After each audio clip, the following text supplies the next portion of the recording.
is focusing on Sri Aurobindo's research on the Vedas, mainly on his two works, The Secrete of the Vedas and The Hymn to the Mystic Fire, in three variations. And in this session we will have three speakers, three authors. Dr. Sampadanand Mishra will introduce his book, The Rishi Tradition of Bharat. This will be followed by Sudarshan Ramabhadran, who has recently published an article in Hinduism Today, the article titled Honoring the Life and Philosophy of the Revolutionary Rishi. And in the end of the session we will have Lopa Mukherjee from the Sri Aurobindo Ashram, Pondicherry, who will talk about her fiction work, The Soma People. We would request each speaker in this order, first Sampadanand Mishra, then Sudarshan Ramabhadran, and then Lopa Mukherjee, to speak for 10 to 12 minutes about their work, about their books, and this will be followed by the question and answer session, a collective question and answer session with the audience. I would also like to invite the audience and remind them that all the books relevant to this session can be found for consultation in the back on the table, and they're also available in the Kala Kendra Bharat Nivas for purchase.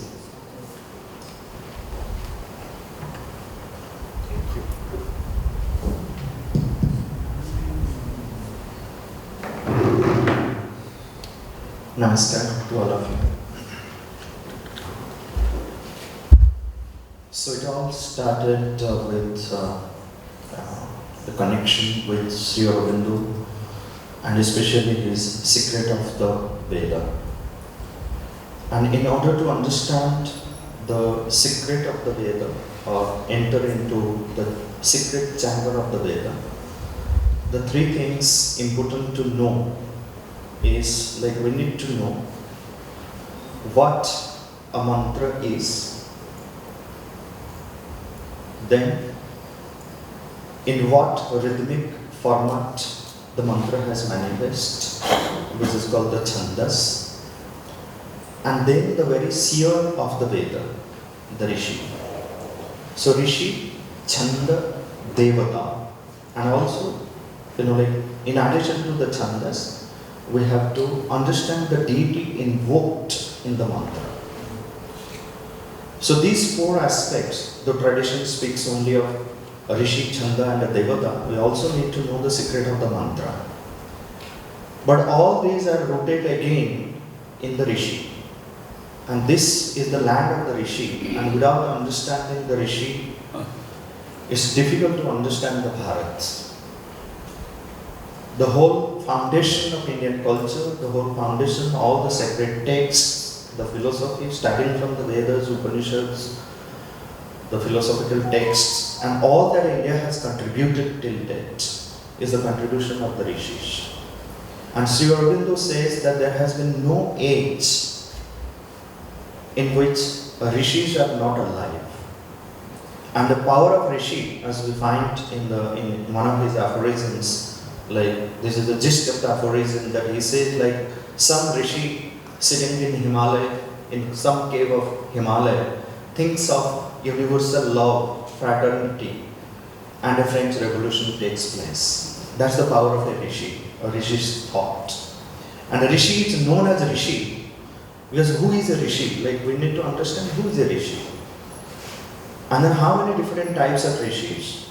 This book, I prepared it for the young minds, so then they understand the Rishi tradition, who are the Rishis, how many different types of Rishis, what is their contribution. Three things I have focused in this book: the Rishi's aspiration, his realization, and the process of his realization, and how relevant is this Rishi's realization today, in today's world.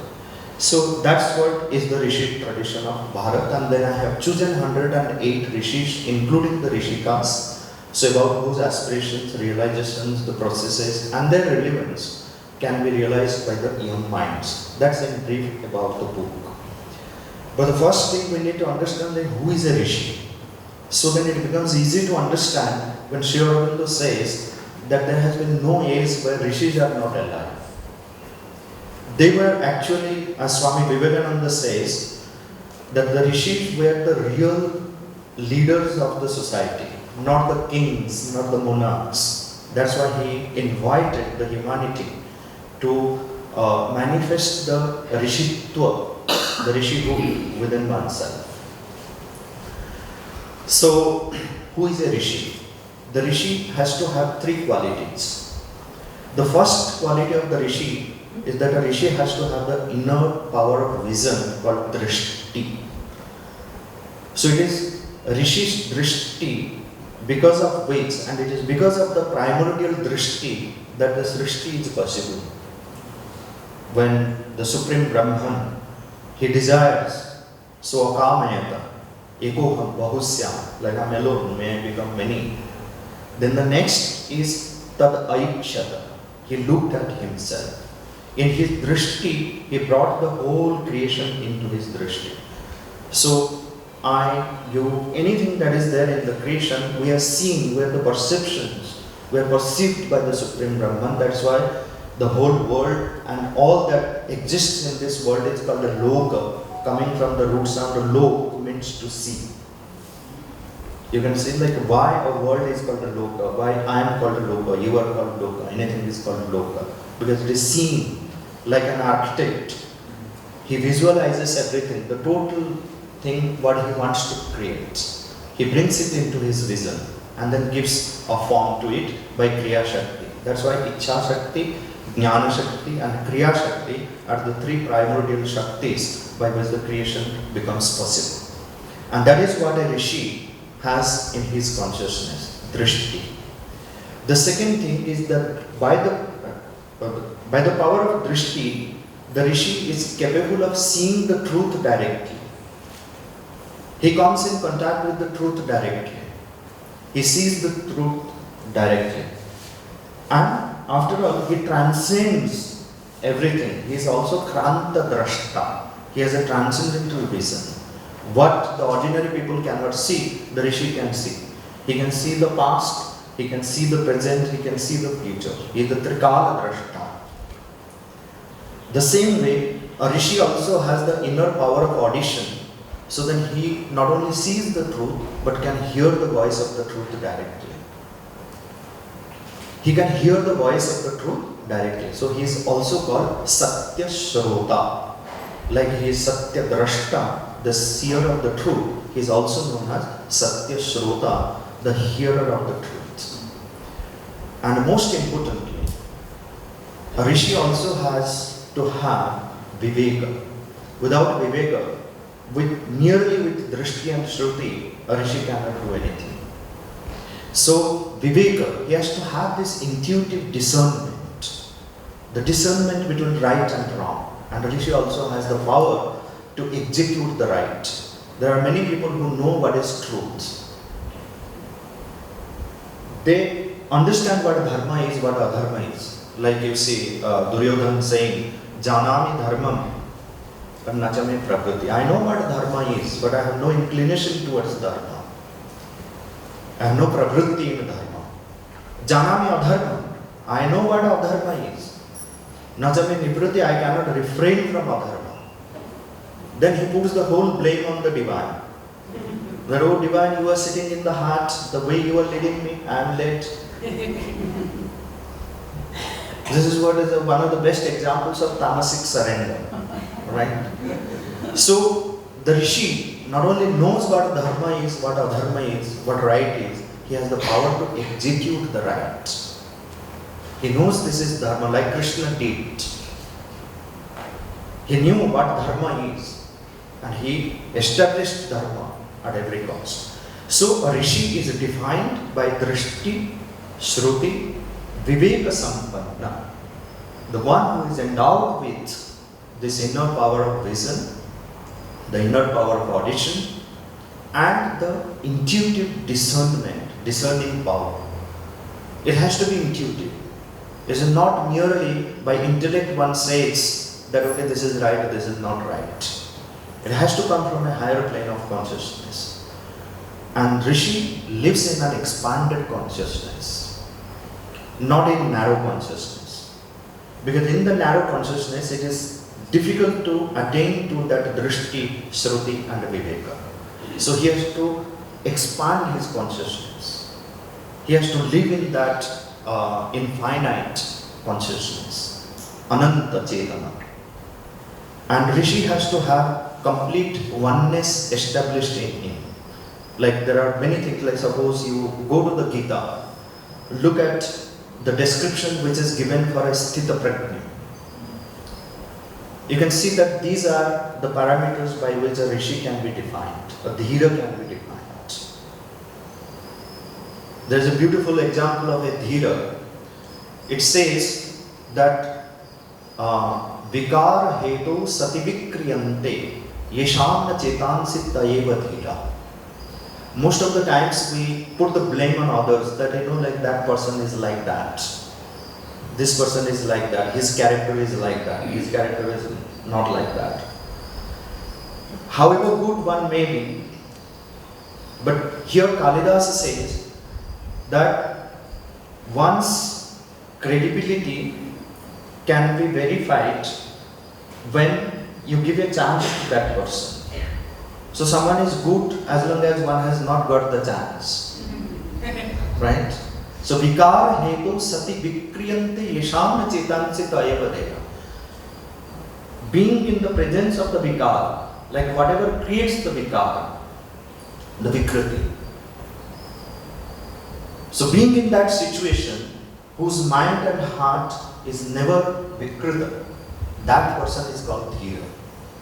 That person has the rishitva, that person has the power to develop, that has the power to influence, has the power to develop that infinite consciousness within himself, or has the power to develop that drishti, shruti and viveka. So this is how a rishi is defined, and this land is the land of rishis. And without understanding the rishis, it's difficult to understand Bharat. Without understanding the Rishi Chetana, it's difficult to have any entry into the contributions of the Rishis, the Vedas, Upanishads, the Tantric texts, the philosophical texts, and anything that India has contributed. And this is the land where the Rishis have contributed in almost every branch of knowledge. Every branch of knowledge. No branch of knowledge is, there is no branch of knowledge where a Rishi has not contributed something originally, or India has not contributed originally. And the Veda itself says about this drishti, like whatever a Rishi sees in his vision, he produces it without any modification, without allowing his mind to interpret or distort. So it says that the Rishi said, Yadru eva dadrushi tadru uchyate. Whatever I have seen, I have presented it without any distortion. And in order to revive this intellectual tradition of ours, why Sri Aurobindo also gives so much of importance when we talk about the original thinking, when we talk about the original vision. So we need to revive this Rishi tradition and then develop that and manifest that Rishitva within every one of us. When we have that drishti, then things will change. We will have a very different worldview. We will have a very different understanding of ourselves, understanding of the rest of the world. So this is where lies the significance of Rishi tradition. Sri Aurobindo has a beautiful aphorism with which I will end my presentation. So he says, and this is also central to the Rishi tradition. Yesterday we were speaking about the importance of aphorism, Sri Aurobindo's aphorism. So at one place he says, they came and convinced me by their fine logic that God doesn't exist, and I believed to their fine words, fine logic. So I'm not quoting exactly, but this is the gist of the aphorism. Then he says that then one day I found God standing before me then whom should I believe? To my own eyes or to their fine logic? The same thing happened with Kabir Das, who was unpad, who was illiterate. And this is the beauty of the Rishi tradition. So all the Mimamsakas, Vedantis, Darshanikas, Nyayikas, Vaisheshikas, Vyakarana, Alankarikas, all the poeticians, grammarians, philosophers, they used to go to Kabir Das and then argue with him. If you say God is like this, then they would put their own fine logic to demean him. But what Kabir used to say, in his simple language, he said to them, "Tu kehta kagaj ki lekhi." Whatever you say, you have read it from somewhere and then speaking. "Tu kehta kagaj ki lekhi, main kehta aankhan ki dekhi." I say what I have seen. This is what is the beauty of the Rishi tradition. Thank you.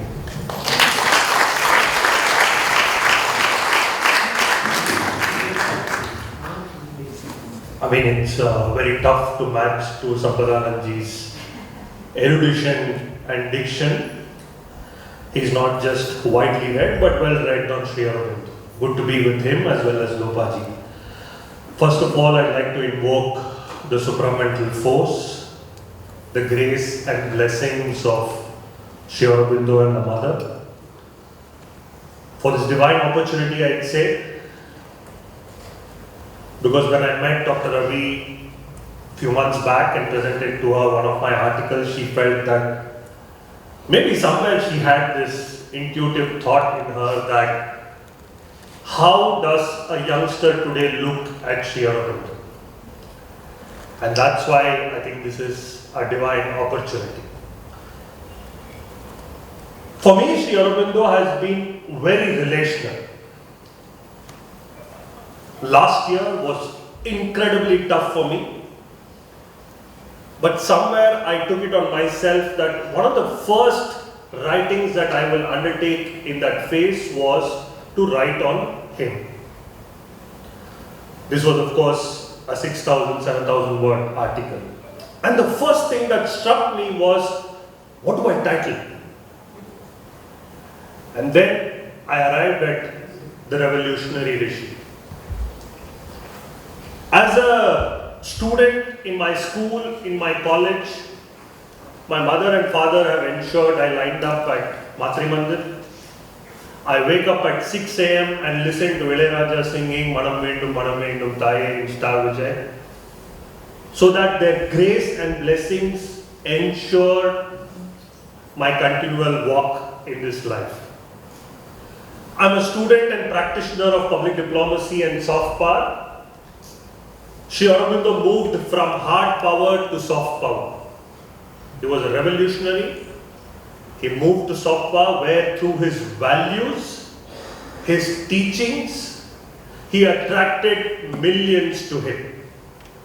Today the Western world sort of affirms that only at the advent of the nation state was when soft power came into being. We are the custodians of mutual cultural exchanges, but here was a revolutionary Rishi who stood and practiced that.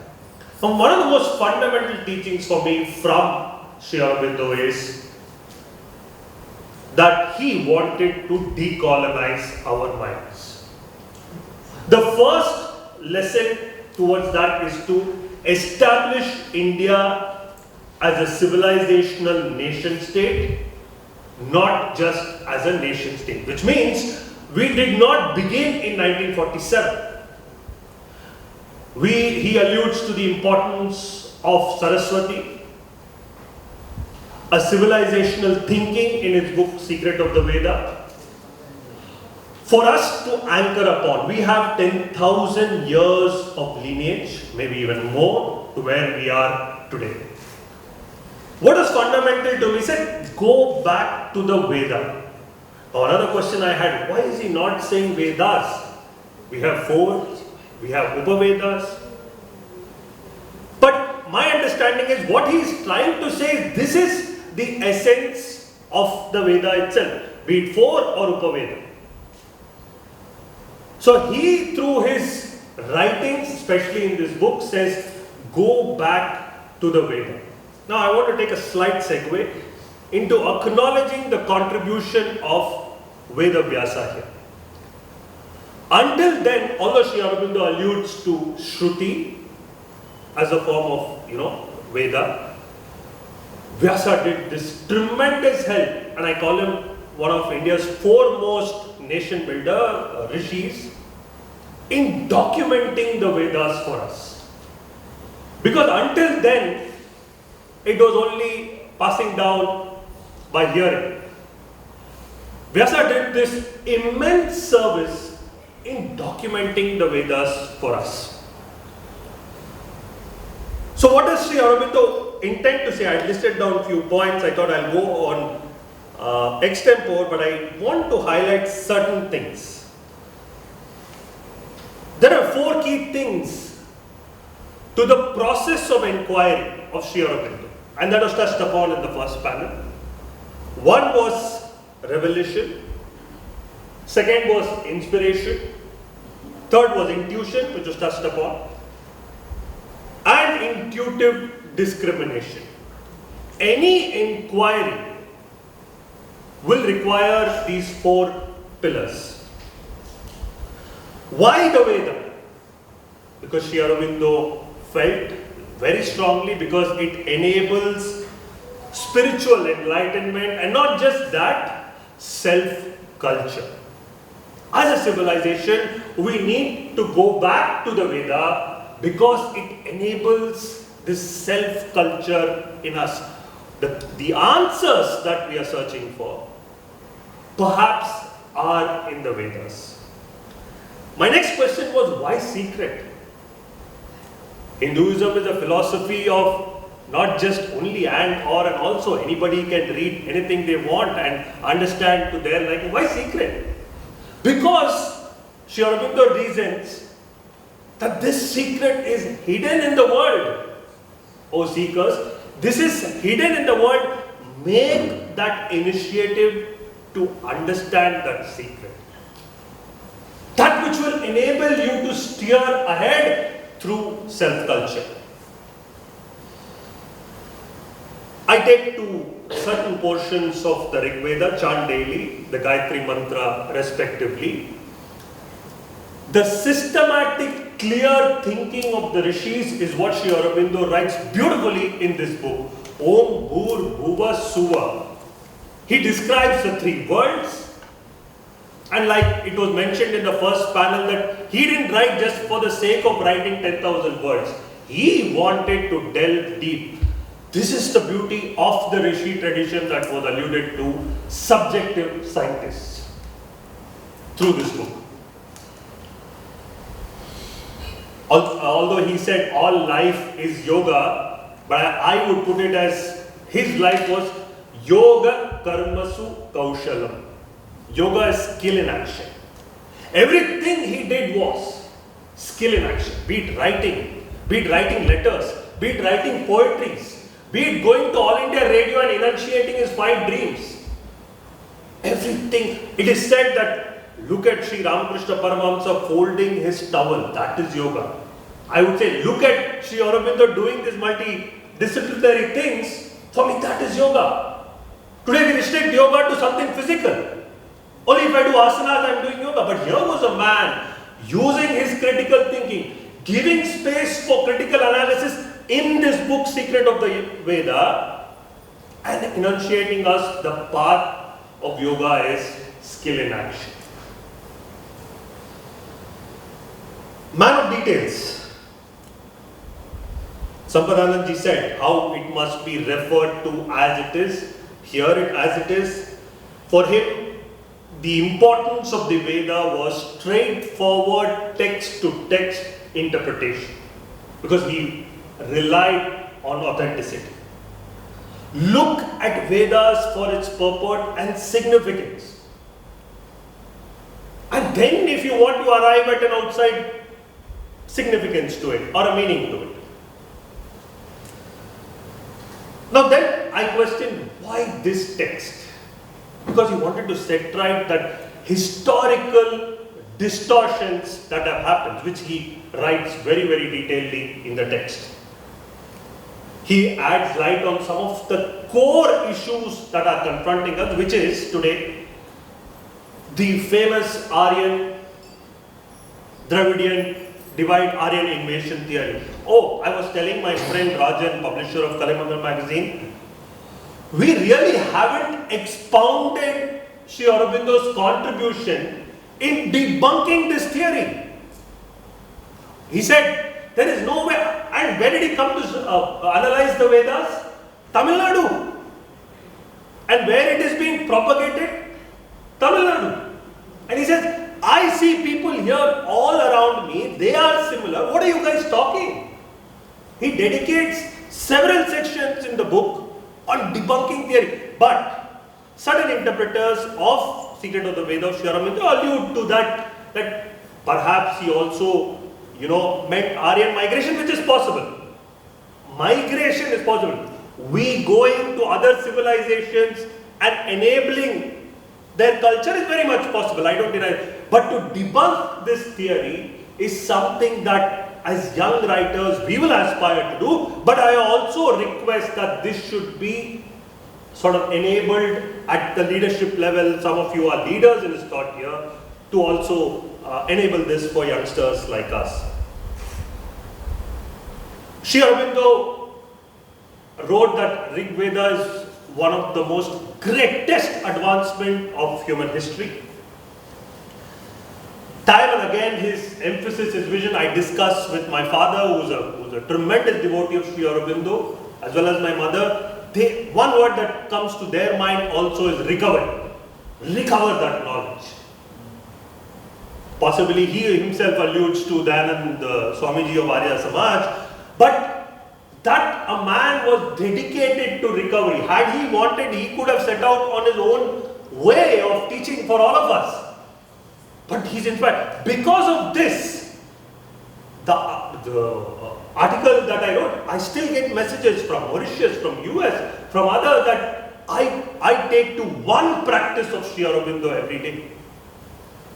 An icon of soft power. He didn't coerce anyone to follow his teachings. But here was somebody who relied on recovery to say, all your answers are in this text. But are we ready to lead that? I mean, few aspects of modern theory, chapters in the book and subsequently, he's very clear that we were not underdeveloped. And there are several books that allude to this. He enforces us to please study to understand this real knowledge. Do not wait for someone to come and give it unto you. Please take the initiative to study. I understand that sometimes reading Aurobindo for us one line could be paragraphs for him. There's no denying that. But we can attempt to read and contemporize his teaching. In my article I allude to this, that one of the factors that youngsters like us can do is take at least one writing of his, one letter or one book of his and be well read on it. Because we can't do, obviously it's great that if we do all, but this one thing as a commemoration to his 150th birth anniversary is a responsibility. I am not denying the contribution of our freedom fighters. But in Hindi we say, right, hat ke sochna. This revolutionary Rishi thought outside the box. Came here, spent 4 years, 5 years, wrote the Secret of the Veda, understand, threadbare he has analyzed. And I want to end with, I take to his 5 dreams every 15th August. It is now that it's become a WhatsApp forward, but for us few years, 5-10 years back, it was, something that we should take to. Today, India is reclaiming that position, friends. Yes, we have challenges, there are no doubts about it. But we are giving to the world this spiritual knowledge. I am writing an article on how black Americans were impacted by yoga at the time of the civil rights movement during Martin Luther King. Because I'll wind up with this. 60 years, on August 28th, marks 60 years of Martin Luther King's march to Washington DC and his famous speech, I have a dream. Even they have been impacted by yoga. Today, Upavedas like Ayurveda is traveling the world. We've had the Global Traditional Medicine Summit recently. Now, it doesn't matter, there's no politics here. The fact that these dreams are being realized, it is only because of the grace and blessings of Sri Aurobindo and the Mother. With these few words, I'll wind up. I thank Dr. Ravi for the opportunity. I thank the organizers because I know it's very tough to organize these events. It's very tough to, have these intellectual simulations with varied thinkers. Thank you so much.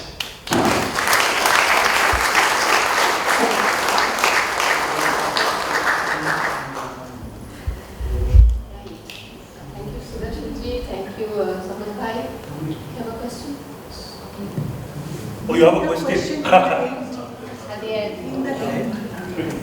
At the end. 10 minutes later? Okay. Okay. So yes, you brought in a good point. It is how to contemporize Sri Aurobindo. Sometimes the language is a little difficult, and what he's trying to say is even harder, and I think that's one reason that a lot of people cannot go back to the Vedas because of the language. We've sort of lost touch with Vedic Sanskrit, and even Sanskrit is not really mainstream yet. So we have a long way to go.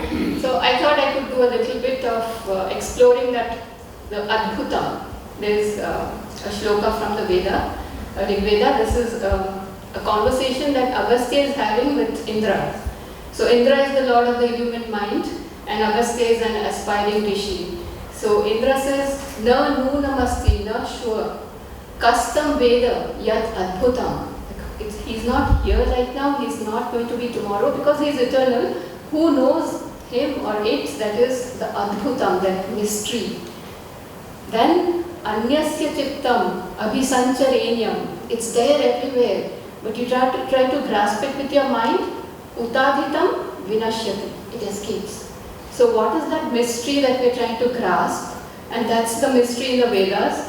So there is a language barrier, there is an interpretation barrier, and then there is that mystic barrier which is at the root of the project that we have come here, incarnated as humans, is to catch that mystery. So I wrote this thing, the book, and it's called An Adventure in Mystic India. Next slide. So I'm trying to make a story and try to explain the secrets and the mysticism that's in India through stories. So in short, the background is there's someone who really knows nothing about India. So I placed him somewhere outside India, but has to be curious. So he comes, he joins an ashram. It's somewhere between the ashram that we have here, Auroville or Sri Aurobindo ashram, and a traditional ashram. So these people are very open, they are not per se following a certain deity, but they have them all. And they give you the freedom to pursue the deity as you like. And they also give freedom to the practitioners in the ashram to follow their own path of yoga. So there are two leaders in this ashram, and one is following a very Sri Aurobindo kind of path. And that is one could say not going deep into the siddhis and the tantras. Actually, I was inspired to write this book by reading Sri Aurobindo's Record of Yoga, which is his journal, his diary. And there he actually goes into the siddhis. He's exploring the siddhis of the body, like levitation, the usual things that we call miracles. Levitation, then arogya, from disease, from aging, that's in the body, bringing beauty in the body. And then he's exploring mental siddhis like sending messages, prakamya vyakti, reading people's minds, sending them messages, which he did, right? You all know he practiced all this very quietly without saying it. I mean, I would say the World War was happening from that one room in the ashram. But this one quiet person, that's what he did. He practiced, and all those practices were in the record of yoga. So when I read that, I was like, oh wow, we have to do something about it, bring it out. It's not just the tantric practice of getting power for the sake of power and aggrandizing oneself. So in short, the story is that this person comes to such an ashram. There's one person who's developing all the siddhis, which he demonstrates. So he's being able to communicate to the mind of a person without using the medium of words. He's communicating experiences, like the experience of delight, a purpose of life. And he also shows the physical powers of Mahima. He's fighting a tiger, then he's flying in his subtle body. So all those things one person is doing, and this novice is really taken up by those siddhis. But then there's the other person, the second sort of leader of this ashram. He says all these things are gifts on the way. So we don't have to concentrate on the siddhis. They will show up and you use them for becoming a better instrument of the divine. So then at a certain point these two figures conflict, and as Sri Aurobindo said in his introduction to the record of yoga, to the siddhis, he wrote a huge caveat to it. It's like you don't have to practice them. It's not for power's sake, and if your inner being is not purified enough, a little bit of darkness, you can misuse these powers. So be careful about them. So finally the victory is to this person who is not really caring about the siddhis, who has them all, but tries to show them as a part of his sadhana and not the main thing. So that conflict shows up, and then this person is completely transformed, the novice who had come, and then he goes back to his country, and the hope is that he will not continue the life that his tradition showed him. That he's come to India, he has learned something new from here. Wherever he goes back, he becomes that center of the ripple, and from there he's going to transmit something that India has taught. So in short, that was the project, bringing out the Adbhutam, the mystery, and maybe it is not brought out because you cannot bring such a thing out. Utadhitam vinashyati, you try to catch it with the mind. Finally, words are all mental stuff. But it is an attempt to try to, you cannot simplify these, but just try to show it in another light through a story. Because storytelling has been a tradition for a long time, because humans are storytellers. Like around the fire, the first thing that went around was tall tales. Doesn't matter if it's true or false. It's just tall tales because we have a way of understanding. The mind understands through stories, like the first lecture we heard from Anand Bhai, the symbolism behind stories. So we first hear the story as children, and later on we piece them together and understand the symbolism behind it. So that's why I use the medium of storytelling, hoping that someone who reads it will piece some things together, and will try to finally use a book like this as a step towards reaching the Vedas, reading the actual Vedas, even the secret of the Veda, and then from there to read the Vedas, the Upanishads, which are really the mother lode of our wisdom. Not just India, it's the whole world. There's so much beauty and so much mystery to be explored and revealed that it's a project of lifetimes. So I hope you are invited enough.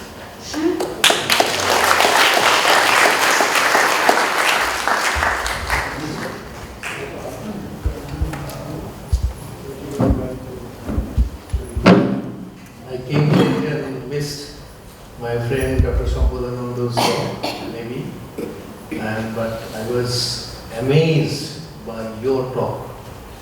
It was just amazing, and you spoke everything that is needed at this hour.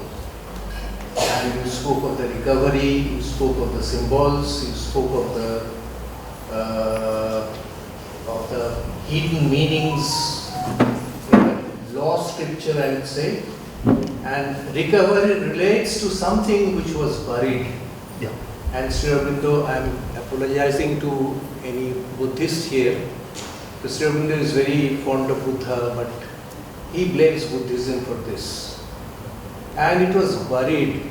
The secret of the Veda was buried. Sri Aurobindo, and this is the part of the creative spirit. We call a writer creative if he can bring out what is buried inside. Yes. That is why Sri Aurobindo is the secret of the Veda, and instead of symbol, I would like to use the word signals. There are signals in these Vedic texts which were pointing to something higher, something which is hidden, something which has to be discovered. And that way the secret of the Veda is a very major text of Sri Aurobindo, and it has to be referred to. And you also spoke of the alien invasion theory, and I agree with you that it was absolutely false. The question of mingling is a different thing, Yeah. but there was no such thing called invasion. In Isho Upanishad, Sri Aurobindo has referred, quoting a passage, retranslating it, recreating it. Sri Aurobindo says this could be even more than 10,000 years old. Oh. And the base was here. Everybody came. That is why he says India is the guru of the world. Because the entire knowledge was here, hidden, buried. Yeah. And there was someone to discover it. And Sri Aurobindo is, in fact, the greatest to do this. And only he could do this. And surprisingly enough, he could do that with so many works Yes. around him, so many works which he was simultaneously writing. Yes. Morning he was writing Light Divine, evening he was writing Synthesis of Yoga, and it was really amazing. But I was really amazed by your speech, and I would like to be introduced to you. Thank you. May I say something? You want to?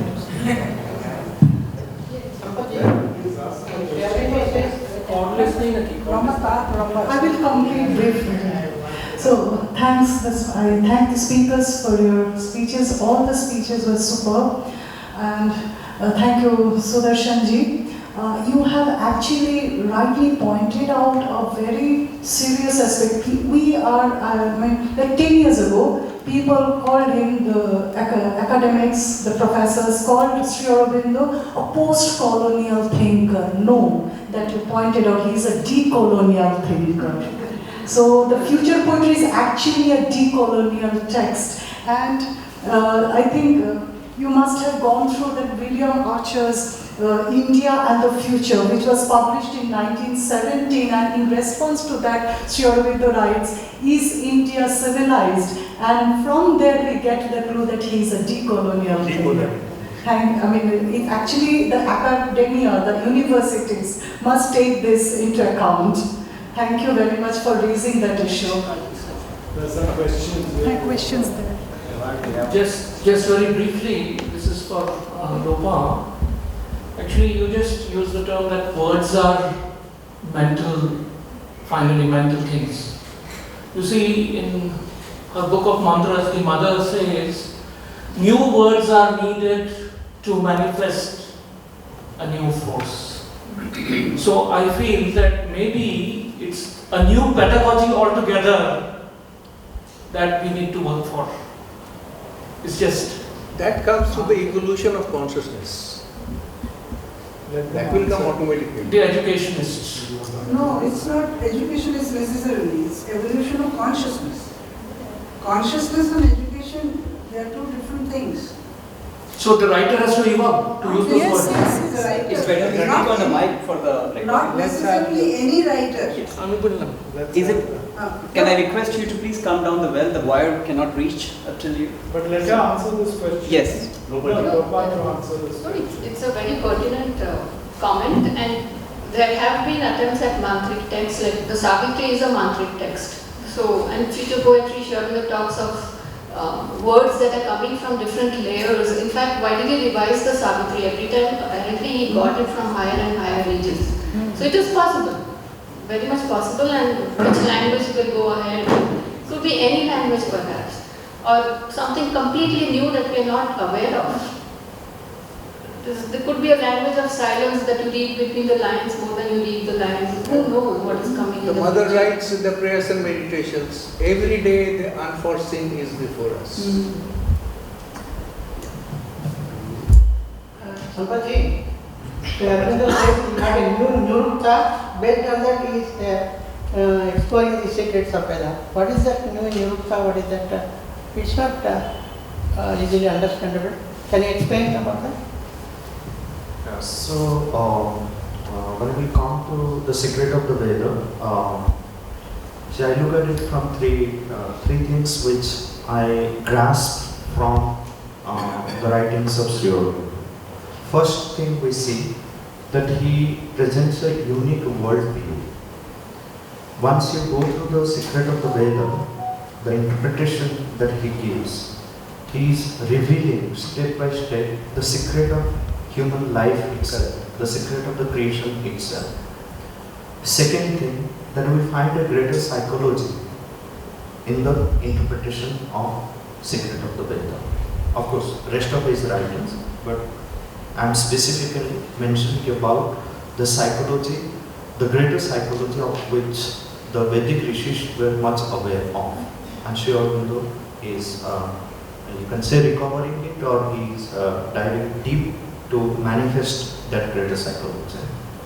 And the third thing, which is related to your question, that there is a new philology that one finds in the secret of the Veda. Yes. A new philology. And Sri Aurobindo himself says that he has received this new science of language from Sri Krishna. So when Subramaniam Bharati asked him that we all are traditional Vedic scholars, we have studied the Veda, studied all the traditional interpretations, but whatever we listen from you with regard to the Veda is very different. Where from you bring this interpretation, these meanings? So in response to his question, so Sri Aurobindo said, Sri Krishna has shown me a new science of language based on which a new interpretation of the Veda will be done. And what is that Nirukta that he is speaking? Sri Aurobindo is not totally in favor of the traditional Nirukta, as we find in Nirukta and Nikantu of Yaskacharya. So the Nirukta tradition is always there. And Sri Aurobindo also is not totally like the way Mimamsakas explain. Of course, one finds a lot of similarities the way Mimamsakas deal with the Vedic words by splitting them into their different components. Like suppose, for example, you take the word Agni. A Mimamsaka will do that. What does A mean? What does Ga mean? What does Na mean? What does E mean? And then how the total meaning of Agni comes from the experiences of each sound. Sri Aurobindo also has done the same thing. But there is a whole lot of difference between the Mimamsaka's interpretation of all these different seed sounds and Sri Aurobindo's meanings of the seed sounds. So Sri Aurobindo takes the vowel sounds. I'll just give you one example. Say you take the first simple vowel sounds, A, E, U, R. So Sri Aurobindo condenses, like it is not that for the first time Sri Aurobindo is giving certain meanings or adding certain meanings to these seed sounds. It's there in the tantric tradition, it is there in the poetic tradition, it is there in the grammatical tradition, it is there in the etymological tradition. So there are ekakshara koshas, the single monosyllabic sounds, the dictionary of monosyllabic sounds. So in the tradition you will find number of ekakshara koshas where you find what does A mean, what does E mean, what does A mean, what does Ka mean. Ranges of, and sometimes more than 100 meanings. And Sri Aurobindo reduces all these meanings to certain fundamental experiences. So for example, Sri Aurobindo says A is absolute state of existence. Then E is the relative state of existence. U is the pervasive state of existence. R is the vibrant state of existence. Now if you contemplate on these three aspects and then look at, like being a student of Panini's Ashtadhyaya, I see like how Panini, Rishi himself also studied Panini thoroughly, and how Panini has arranged his root sounds and his grammatical text, where one finds as if like Panini in 800 BC. So whatever he did, it matches very much with the etymology, the science of language that Sri Aurobindo has revealed in the Secret of the Veda. The same arrangement. For example, like in Panini, you will find a root sound said bhu. Bhu means to be, satta, existence. This is our existential truth. And from that existential truth, the satyam, we need to follow the rhythm, the truth in action, and then grow and expand. In Panini's root sound, root arrangement, you will find the second root sound in the root list is edha, edha vruddho. Edha vruddho means like to become expanded. So from the satta, from the existential truth, like one starts expanding in one's own consciousness, expansion.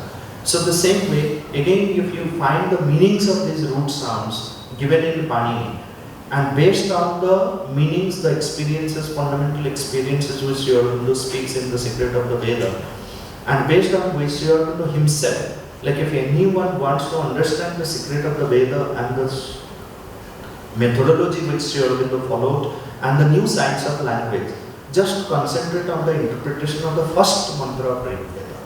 Sri Aurobindo has interpreted it 21 times. 21 times Sri Aurobindo has interpreted it. And he kept on experimenting with each seed sound. Agni Mile Purohitam, Yajnasya Deva Vratvijam, Bhutaram Ratna Dhatamam. And if you contemplate on the meanings given by Sri Aurobindo, they are entirely different from the traditional meanings given by Sayana or Venkatadvari or many of the traditional interpreters or any other European and Indian scholars who have interpreted this first mantra. Entirely different. For example, like the word Purohita. Every interpreter will give the Purohita, the word Purohita is a priest, a pujari, who worships in the temple. Sri Aurobindo puts it, he takes always the root sound. He says Pura means in front. Hita comes from the root sound Dha, means placed. So the one who is placed in front, so the leader, the true leader who stands in front, who leads. That's why before we begin anything, we lit the lamp. Agni Prajwalana. So that's how Agni is the leader who leads us in our evolutionary journey. He initiates our evolutionary journey. So that's how you find the uniqueness of Sri Aurobindo's interpretation. You can just contemplate on the first mantra. In fact, last week I gave a full talk on the first mantra of Rig Veda and Sri Aurobindo's interpretation and linked it with the principles of true leadership and then how it emerges from Sri Aurobindo's interpretation as a part of the cultural fellowship talk series. So that's what is Sri Aurobindo's new science of language or new Nirupa.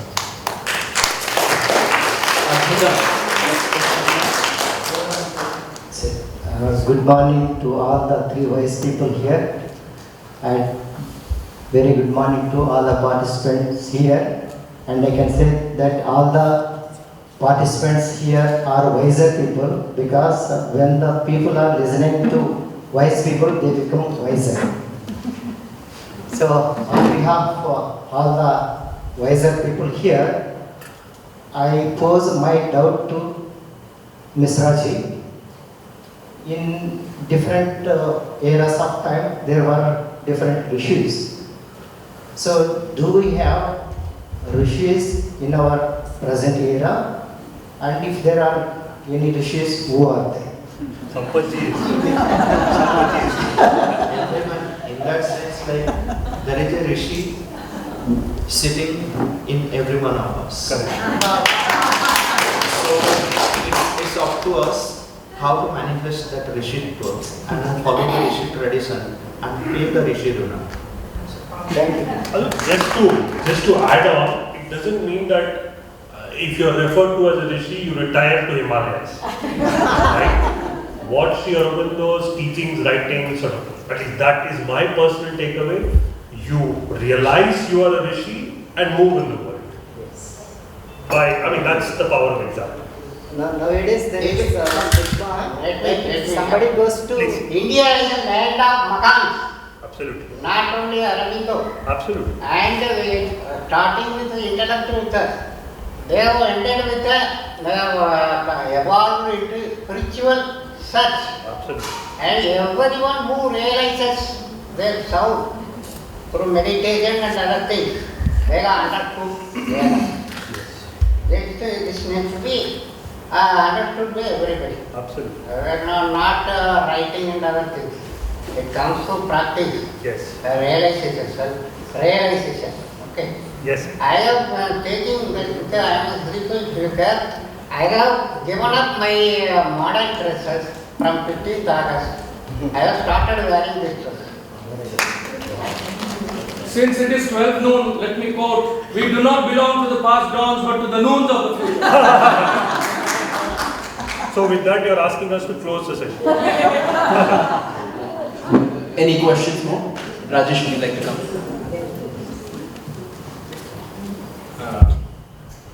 I'd like you to comment, on one. Rishi, can you come sit there? That was part of your thing, which is oral tradition versus writing, and the loss of by reading the Vedas or any text versus hearing it. There's the whole sense of vibration, the whole sense of that is lost. So, how do we go forward? Because today everyone wants to just do a podcast or a blog or a book, and we are inundated with so much.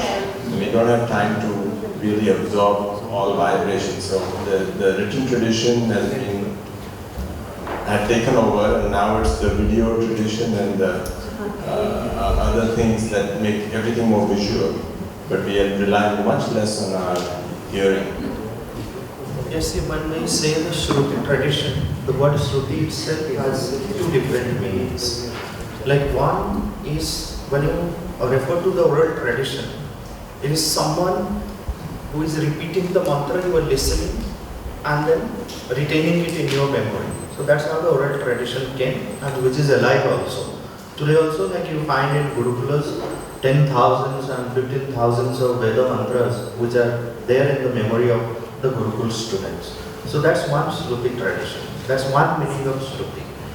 And Sri Aurobindo gives the importance to the actual Shruti, which is the inner power of audition. So which everyone needs to manifest within, by which one can directly hear the voice of the truth. Then one becomes the Satya Shrota, the hearer of the truth, directly hearing. That is the tradition that we need to develop. So then we manifest that Satya Shrota, the hearer of the truth, within ourselves. So that's how the future is seen by Sri Aurobindo when he talks about the future poetry or the future mantra or the future word or the supramental creation. So that's what I can comment on your question. So these are two different traditions. Like one is the oral tradition by which you hear. The other is like manifesting that inner power of audition by which one is able to hear the voice of the truth directly and becomes a Satya Shrota. Something maybe on the same lines. Difference between a yogi and a rishi. Can you please explain? It's very difficult to differentiate between yogi and rishi. But the rishi can be called a yogi, or yogi also can be called a rishi. The particular, but in the traditionally when these terms are developed, so yogi has a specific methodology to attain to certain things, and the rishi has a specific methodology to attain something. The rishi's way is expansion. So the same way you can ask this question like how do you differentiate between the rishi and the muni? Rishi and muni. So the muni is more of manana, and the rishi is more expanding from within out, and the muni is from outside within. So the same way the specific terms can be explained, each one like a siddha has its own methodology, a sadhu has its own methodology becoming a sadhu, a yogi has its own methodology of becoming a yogi, a muni has its own methodology, the rishi also has its own methodology. It's difficult to differentiate exactly like what it is, but it can be differentiated based on the methodology that one follows. Somewhere Sri Aurobindo says, our method is from within outwards. Yeah. So can we say? He speaks of the Rishi tradition, the expansion of the consciousness from within, from the narrow state to the expanded So state. in a sense, can we say they are reversed? Yes, please. He says. Speaks of Rishi as somebody who has no. So one Hello. maybe you. No, it's okay. No, no, sir. So there is a letter of Sri Aurobindo, it was with regard to Raman Maharshi, and he said not all yogis are rishis. To be a rishi, you must have the mantra. Mantra means not from the book, but as Sampath Bhai was Satya Shukta. That means his faculties of inspiration and revelation are open. But not all yogis be a rishi. Like there are yogis in Bhakti Yoga and many others, they don't have the mantra. Mantra requires an ascension of consciousness. And that's of course, as he beautifully said, that's a path right from right. So not all yogis are rishis. Equally, there may be rishis who have made a certain ascension, but they have not united with the divine in the completeness that someone else may be. So there is an overlap, but there are also clear distinctions. Thank you. Dear friends, unfortunately, time is always against us.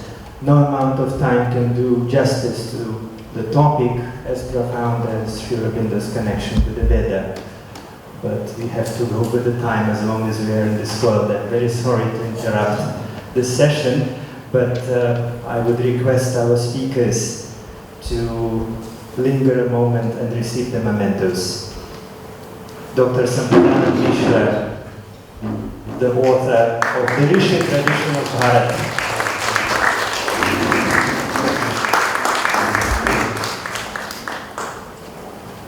Sudarshan Ramabhadran, the author of the article honoring the life and philosophy of the revolutionary Rishi,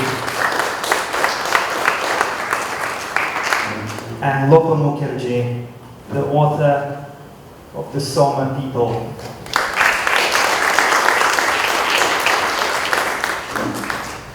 Thank you very much for your time today. Thank you.